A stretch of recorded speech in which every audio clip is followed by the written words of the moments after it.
കോട്ടയം ജില്ലയിലാണ് ഇന്ന് ഉരുൾപൊട്ടൽ റിപ്പോർട്ട് ചെയ്തിരിക്കുന്നത്. ഷിനോജ് ഉണ്ട് അവിടെ. ഷിനോജ്, വലിയ മഴ, അതായത് മഴക്കാലം അതിൻ്റെ ഏറ്റവും പാരമ്യത്തിൽ എത്തുന്നതിന് മുമ്പ് തന്നെ ഉരുൾപൊട്ടൽ റിപ്പോർട്ട് ചെയ്തിരിക്കുന്നു എന്നുള്ളത്, അതായത് ജൂൺ തുടങ്ങുന്നതിന് മുൻപ് തന്നെ ഉരുൾപൊട്ടൽ റിപ്പോർട്ട് ചെയ്തിരിക്കുന്നു എന്നുള്ളത് ആശങ്കയാണ്. മഴ ഇപ്പോഴും പെയ്യുന്നുണ്ടോ? മലയോര മേഖലകളിൽ ഇപ്പോൾ എങ്ങനെയാണ് കാര്യങ്ങൾ?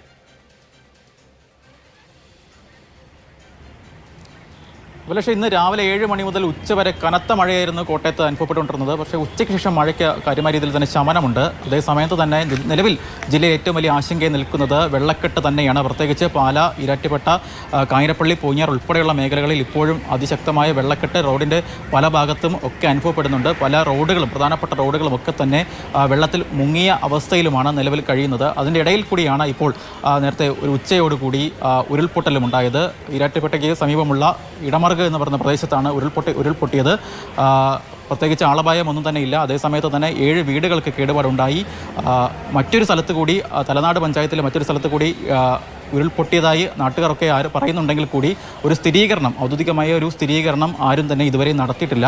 അങ്ങനെ നോക്കുകയാണെങ്കിൽ ഒരുപക്ഷെ നാട്ടുകാരുടെ ഭാഷയിൽ പറഞ്ഞാൽ 2-3 സ്ഥലത്തൊക്കെ ഉരുൾപൊട്ടിയതായാണ് നാട്ടുകാർ ഉൾപ്പെടെ പറയുന്നത്. ആ രീതിയിലുള്ള വലിയ രീതിയിലുള്ള ഉരുൾപൊട്ടലും പ്രകൃതിക്ഷോഭമൊക്കെ മഴ കാര്യമായി തുടങ്ങുന്നതിന് മുൻപ് തന്നെ കോട്ടയത്ത് അനുഭവപ്പെട്ടിട്ടുണ്ട്.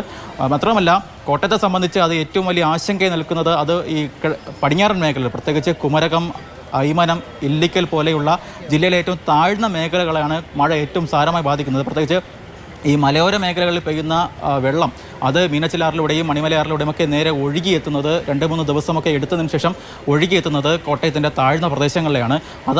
അതായിരിക്കും ജില്ലയിൽ ഏറ്റവും അധികം രൂക്ഷമായി പോകുന്ന ഏറ്റവും പ്രധാനപ്പെട്ട ആശങ്ക എന്ന് പറയുന്നത്. ആ ഒരു സാഹചര്യത്തിൽ നിലവിലെ ഈ മഴ പോലും നാളെ ഉച്ചയ്ക്ക് ശേഷമോ ഒക്കെ ഒരു കോട്ടയത്തിൻ്റെ താഴ്ന്ന പ്രദേശങ്ങളെ വളരെ ആശങ്കയിലാക്കാൻ സാധ്യതയുണ്ട്. പല മേഖലകളിലും ഇപ്പോൾ തന്നെ മുന്നറിയിപ്പുകൾ നൽകിയിട്ടുണ്ട്. മീനച്ചിലാറിന് തീരത്ത് താമസിക്കുന്ന ആളുകൾക്കൊക്കെ ഇതിനോടകം തന്നെ മാറി സുരക്ഷിതമായ സ്ഥാനങ്ങളിലേക്ക് എത്താൻ ജില്ലാ കളക്ടർ ഇതിനോടകം നിർദ്ദേശം നൽകിയിട്ടുണ്ട്.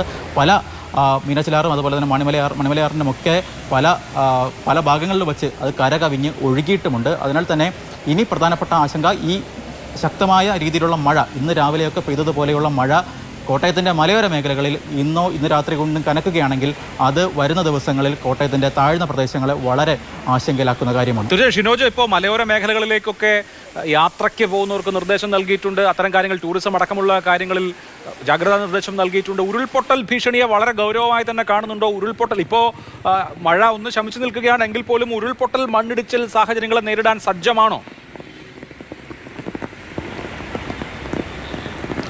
പക്ഷേ കോട്ടയത്തിൻ്റെ മലയോര മേഖലകളിൽ ഉരുൾപൊട്ടൽ എല്ലാ മഴയത്തും നമ്മൾ സാധാരണ റിപ്പോർട്ട് ചെയ്യുന്ന തരത്തിലുള്ള ഉരുൾപൊട്ടലായി മാറിക്കൊണ്ടിരിക്കുകയാണ്. പ്രത്യേകിച്ച് കൂട്ടിക്കലൊക്കെ നമുക്ക് മുന്നിലുള്ള പാഠങ്ങളാണ്.